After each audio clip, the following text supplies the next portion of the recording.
Assalamualaikum warahmatullahi wabarakatuh. Perkenalkan, nama saya Siti Nuraini. Saya dari kelas 11 Boga 3. Saya akan menjawab pertanyaan-pertanyaan daripada materi beriman kepada kitab-kitab Allah pada pelajaran agama.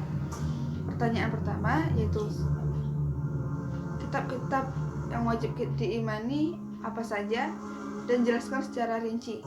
Jawabannya, kitab-kitab yang wajib kita imani ada 4, yaitu 1. Kitab Taurat yang diturunkan kepada Nabi Musa alaihissalam pada abad ke-12 sebelum Masehi.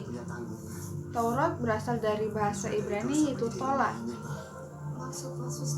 Taurat berisi 10 perintah atau the Ten Commandments.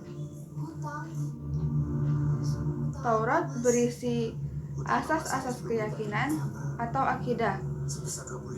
Akidah ini yaitu 1. Menghormati Allah dengan cara mentaati peraturannya dan menjauhi larangannya. Yang kedua, berzikir. Ketiga, mengkuduskan hari Allah.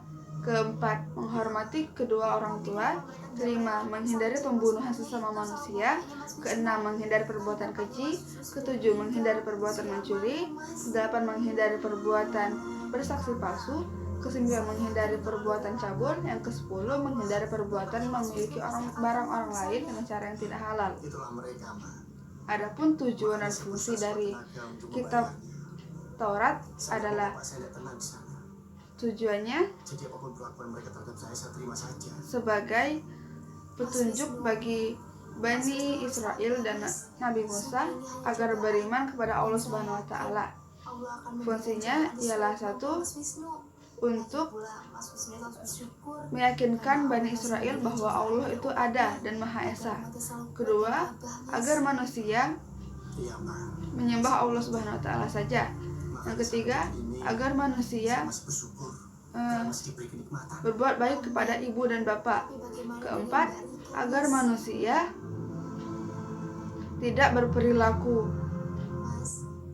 jahat, curang, dan dusta. Yang kelima, menghindari perbuatan memiliki barang orang lain dengan cara yang tidak halal. Kitab yang kedua yaitu kitab Zabur yang diturunkan kepada Nabi Daud alaihissalam pada abad ke-10 sebelum Masehi.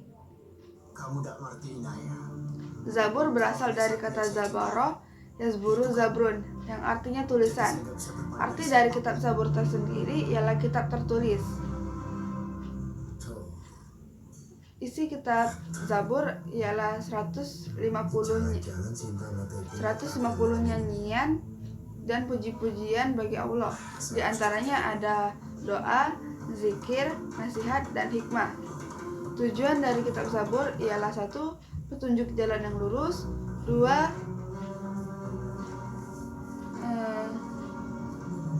Kabar gembira bagi orang yang soleh. Ketiga, pemberi peringatan. Kitab yang ketiga ialah kitab Injil yang diturunkan kepada Nabi Isa alaihissalam pada permulaan abad Masehi. Kitab Injil ini berbeda dengan kitab-kitab yang lainnya. Kitab Injil ini berisi tentang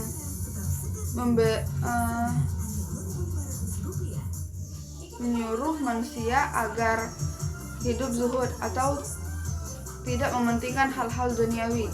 Yang keempat, Al-Quran yang diturunkan kepada Nabi Muhammad SAW pada abad ke-6 Masehi di Mekah dan di Madinah. Al-Quran menurut bahasa ialah bacaan, sedangkan menurut istilah ialah himpunan wahyu-wahyu Allah.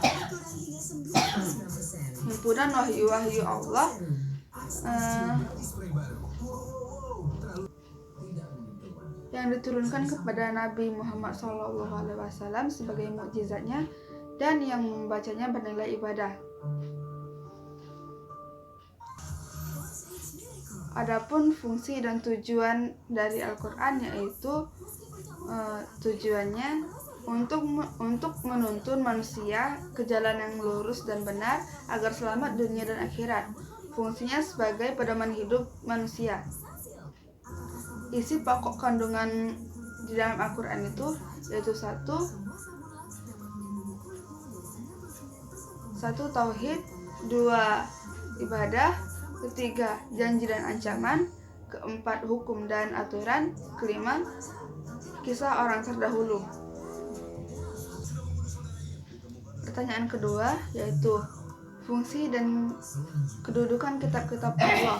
Jelaskan.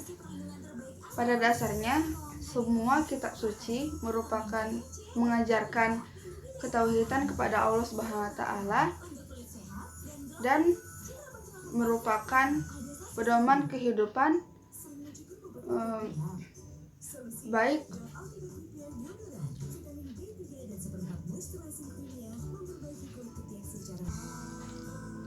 pada dasarnya semua kitab suci merupakan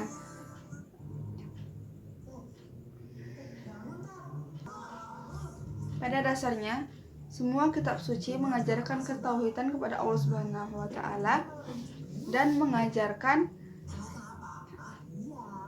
pedoman kehidupan baik berhubungan dengan Allah Subhanahu wa taala, sesama manusia dan alam semesta. Kitab suci tersebut diturunkan kepada para nabi dan rasul sesuai zamannya, kecuali Al-Quran yang diturunkan kepada Nabi Muhammad SAW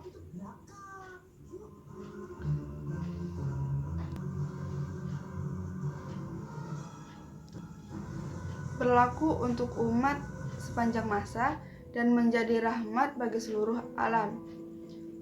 Fungsinya yaitu satu, mendapat petunjuk, kedua, mendapat hikmah dan pelajaran, ketiga, mendapat ilmu pengetahuan, keempat, mendapatkan hidayah dan pengarang hidup, kelima, mendapatkan pengetahuan tentang hari akhir.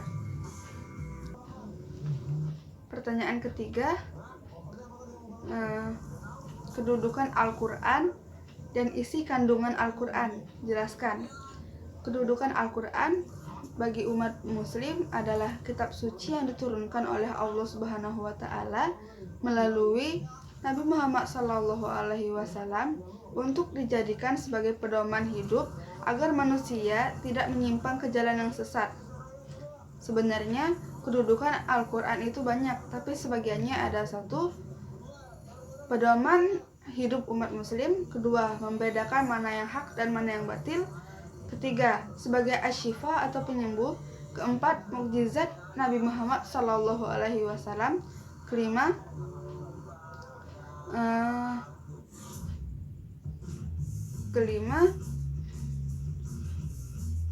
sumber ajaran umat muslim. Isi kandungan Al-Quran yaitu satu, tauhid, dua, ibadah, tiga, janji dan ancaman, empat, hukum dan aturan, kelima, kisah orang terdahulu. Saya akhiri. Wabillahi taufiq wal hidayah. Wassalamualaikum warahmatullahi wabarakatuh.